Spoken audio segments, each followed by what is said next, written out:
बिस्मिल्लाहिर्रहमानिर्रहीम। अस्सलाम वालेकुम। आप देख रहे हैं यूट्यूब चैनल आम सी बातें। पीटीआई और इमरान खान साहब बड़ी मुश्किल में। फवाद चौधरी साहब अब तहरीक लब्बैक पर इल्ज़ाम लगाओ। इस वीडियो में हम इसी के मुतालिक बात करेंगे।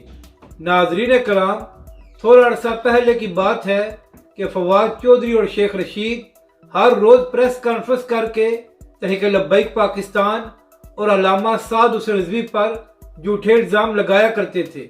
इसके बाद ये बात साबित भी हो गई कि जो कुछ फवाद चौधरी कहा करता था उसमें कोई हकीकत नहीं थी और तहरीक लब्बैक पाकिस्तान हमेशा की तरह सरखरू हो गई।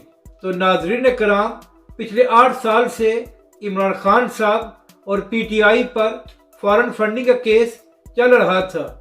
इमरान खान साहब जो बड़े इंसाफ की बातें करते हैं, वो मुसलसल 8 सालों से इस केस से भाग रहे थे और ये लोग इसका फैसला नहीं होने दे रहे थे।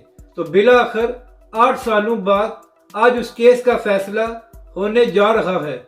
कुछ लोगों का ये कहना है कि हो सकता है कि पीटीआई पर पाबंदी लगा दी जाए, जबकि सीनियर सहाफ़ी अंसार अब्बासी के मुताबिक ये हो सकता है कि इलेक्शन कमीशन पीटीआई का इंतखाबी निशान वापस ले ले।